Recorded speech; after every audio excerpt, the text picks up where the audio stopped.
Hello everybody, Lou from Dive Scott here, back with another live freediving training session. So for those of you who don't know me, my name is Lisa Manillo. I'm a certified freediver and scuba diver living in Melbourne, Victoria, as you can see from the very cloudy weather. And this channel is essentially a way in which we are trying to share our knowledge on how to scuba dive, how to snorkel, how to freedive, and hopefully bring you closer to the ocean. We're also a Melbourne-based startup where we're creating an app that will be able to tell you where it's best to dive at any given time. Think of it as Surfline meets AllTrails for the underwater world. So if you haven't yet, we invite you to subscribe and to join our waitlist, which you will find a link in our profile, so that you get notified when the app rolls out and you get notified whenever we post new content here. So without further ado, onto the training session. So far, the training sessions that we have done have mostly focused on static apnea, which essentially means you're lying down and you're holding your breath. And static apnea is great to get you familiar with the sensations of contractions, with essentially just familiarizing your body with what high CO2 levels are and getting you comfortable with that, as well as potentially low O2 levels. However, it's not great when you're trying to translate that into dynamic apnea, which means holding your breath while you're swimming. Because of course, while you're swimming, you will consume oxygen quicker than if you're not moving. So the times that you hold your breath without moving are obviously going to be way longer than the times that you hold your breath while you're moving. So for that, if you don't have a ready access to a pool where you can do laps, there is such a thing called as apnea walks, which essentially means hold your breath while walking. So it's the closest thing we can do on land.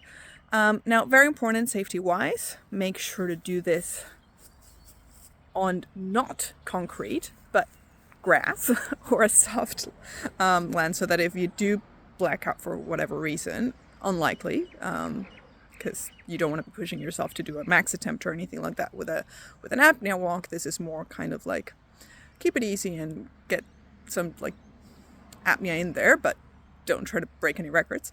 But yeah, just as a safety mechanism, don't do it on hard surfaces, do it on soft land. And if you start feeling dizzy or anything like that, stop or sit down.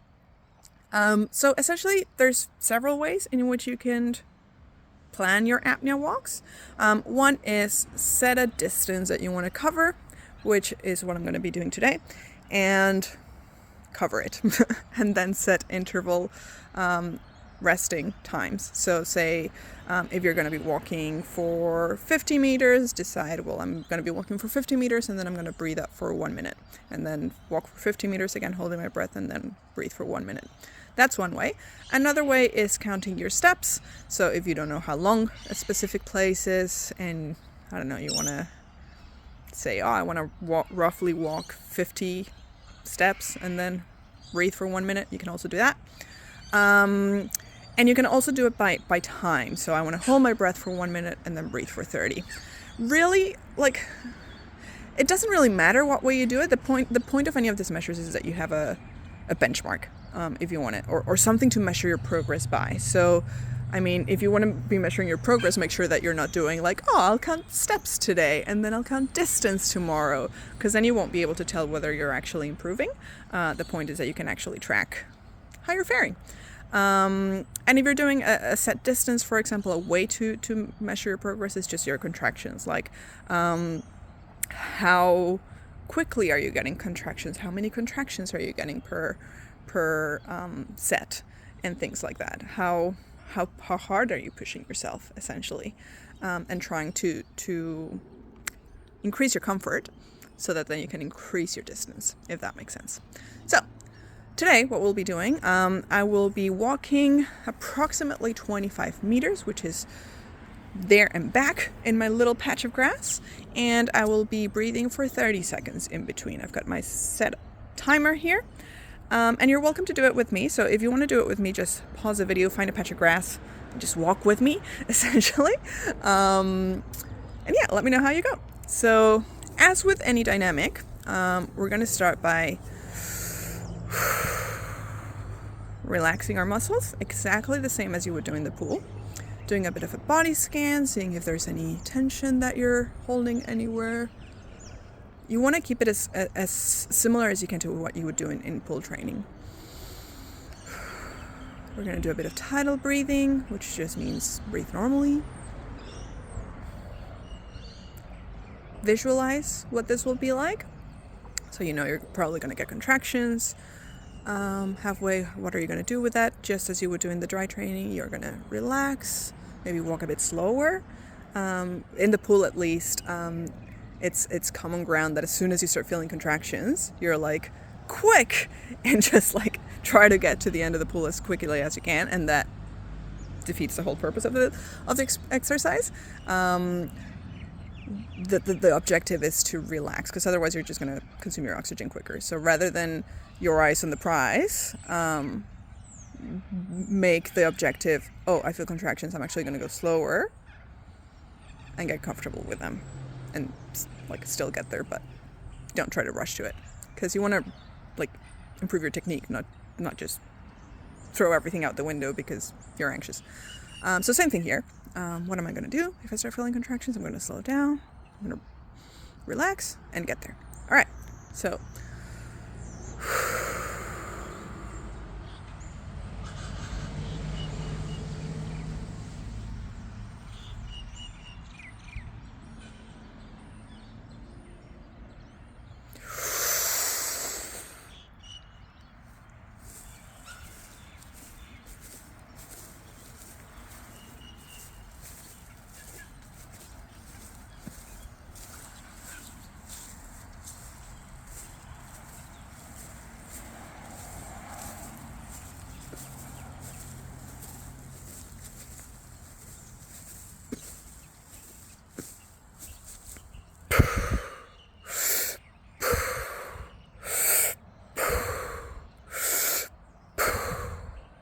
always remember to do 3 recovery breaths once you've finished a breath hold.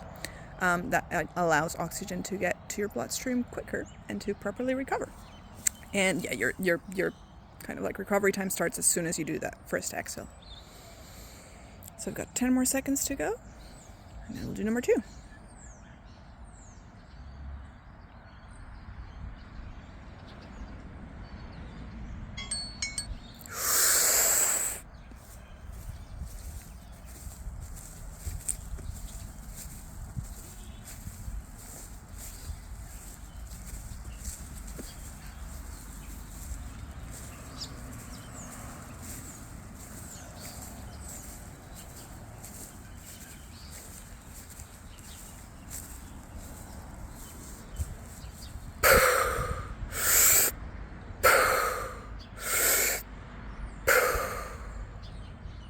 How are you feeling?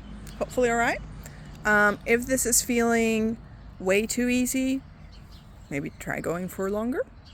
If this is feeling way too hard, maybe try going for shorter distances. So as I said, the number is not important. The important thing is that you find your benchmark and then like work up from that. Let's go again.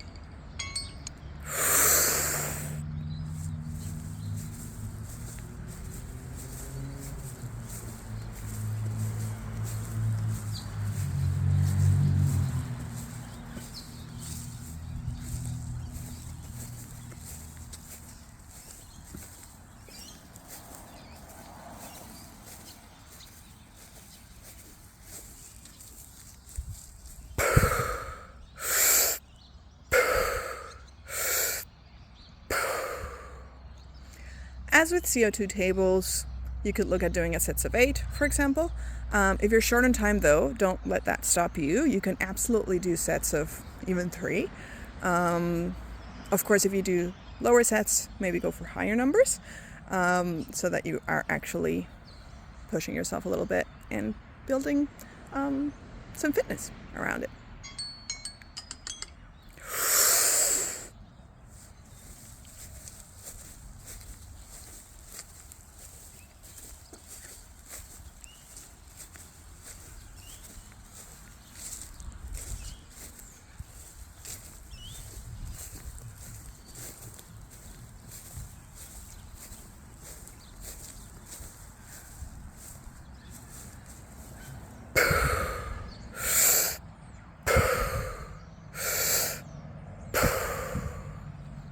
And the objective probably is, if you're doing sets of 8, for example, is that probably you don't want to be getting contractions like right on the first one, but the contractions will likely start to occur around maybe 3 or 4. Again, it depends on the day. If you're really tired, you might get them earlier. But yeah, so that you can actually start building that CO2 tolerance.